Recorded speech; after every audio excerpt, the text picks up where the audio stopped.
बिल्कुल सही बात है कि आप एक अच्छे इंसान हैं, आपको खुदा का खौफ है, खुदा तरस है। लेकिन जब अदालत में ये चीज़ साबित हो चुकी है कि जो आपके पार्टनर है रोहित, वो आपके कारोबार पर कब्जा करना चाहते थे, तो फिर आप उनके खिलाफ अब क्या करेंगे? नहीं, कुछ नहीं करूंगा। मैंने रोहित को पहले ही माफ कर दिया है।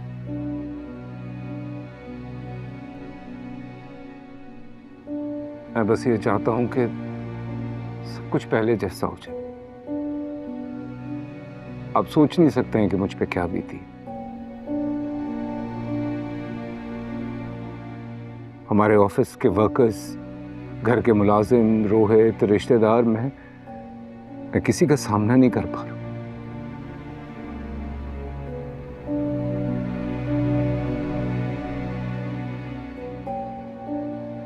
ऐसा लगता है कि हर किसी की आंखों में लिखा है कि कामरान तो एक रेपिस्ट, एक घटिया आदमी।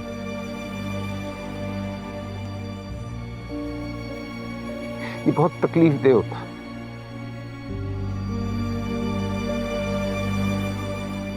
कई बार मैंने सोचा कि मैं खुदकुशी कर लेता हूं, लेकिन बस मुझे अपनी बेटी जोही, अपनी बीवी और उसके माँ बाप का ख्याल आ गया। सॉरी। जिंदगी में पहली बार अपने से बड़ा घटिया आदमी देखा है। वाह वाह वाह।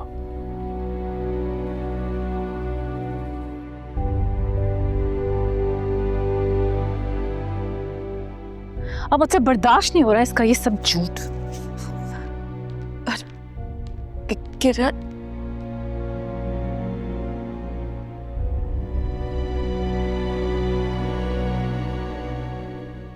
तो कामरान साहब, आपको ऐसे मौके पर अपनी बेटी और बीवी का ख्याल क्यों आया? क्योंकि मैंने सोचा कि खुदकुशी करना तो खुदगर्जी होगी और वैसे भी हराम है। फनकारियां चेक करो अपने साहब की। चुप करो यार, सुनने दो। मैं तो मर जाऊंगा, लेकिन उसके बाद जो मेरी बेटी है, मेरी बीवी है, उसके घर वाले हैं, वो कैसे लोगों को फेस करेंगे, क्या मुंह दिखाएंगे? तो इसीलिए फिर आपने फैसला किया है कि आपके ऊपर जो झूठे इल्जामात लगाए गए हैं, आप उनका सामना करेंगे?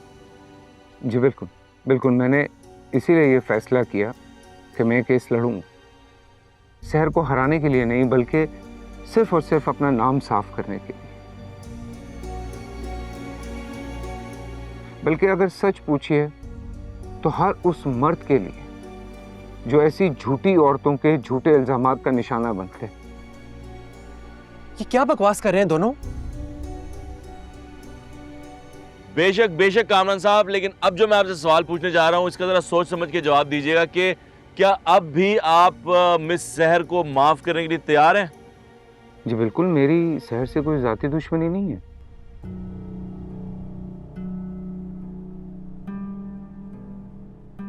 और कामरान साहब, जो आपके दोस्त हैं रोहित, उनकी जो बीवी है मनीषा, उनको भी आप माफ कर सकते हैं? ऑब्वियसली। और वैसे भी मनीषा का जो मामला है वो मैं अल्लाह के सुपुर्द कर चुका हूं। मेरी कोई औकात नहीं है। मैं पहले ही उसे माफ कर चुका हूं, बाकी जजा और सजा का फैसला ऊपर वाला करेगा।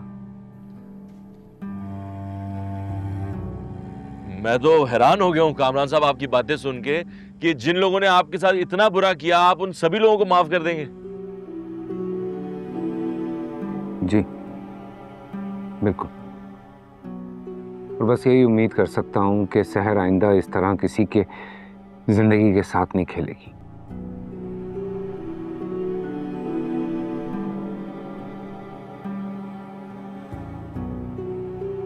दरअसल मेरा किरदार तो सबके सामने है।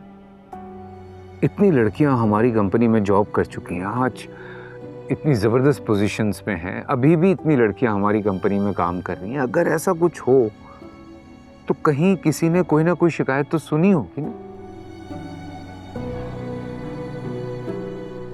कभी किसी ने इस तरह की कोई शिकायत नहीं की। यही तो समझ में नहीं आया कि शहर ने ऐसा क्यों किया।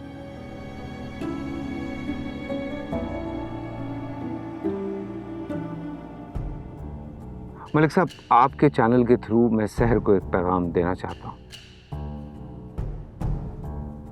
सहर, अगर तुम मेरी बात सुन रही हो तो प्लीज इस बात को समझो कि ये केस मैं जीत रहा हूं, पर मैं ये नहीं चाहता कि तुम मजीद बदनाम हो जाओ। हालांकि तुमने मेरे घर को बर्बाद करने की कोशिश की, लेकिन उसके बावजूद मेरे दिल में कुछ बुग़्ज़ नहीं है तुम्हारे लिए। मेरे दफ्तर के दरवाजे तुम्हारे लिए आज भी खुले।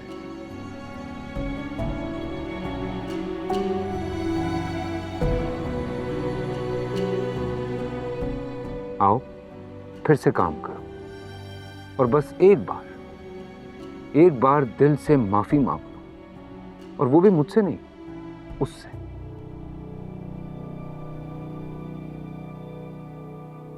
क्योंकि वो है माफ करने वाला, और बेशक सब कुछ ठीक करने वाला भी वो है।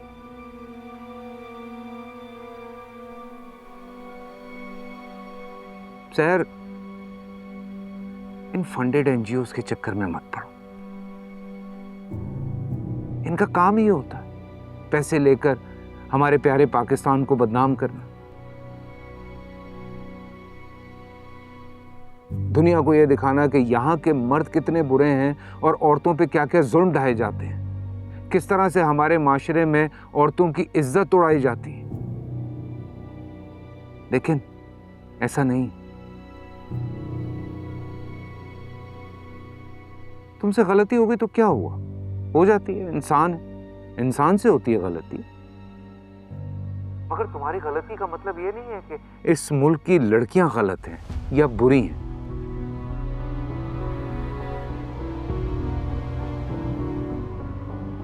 ये मुल्क खुदा की नेमत है सहर। हमें इस मुल्क को आगे बढ़ाना है, इसका नाम रोशन करना है, इसको बदनाम होने से बचाना है। तो उनका आला-ए-कार मत बनो, बस एक कदम आगे बढ़ाओ और फिर देखना सब ठीक हो जाएगा। तुम माजी तो नहीं बदल सकती, लेकिन हाल और मुस्तकबिल तो सुधार सकती हो। तुम देखना सहर, जब तुम आगे बढ़ोगी तो मुझ समेत किरण, हमारी कंपनी का हर एम्प्लॉय तुम्हें वार्म वेलकम करेगा।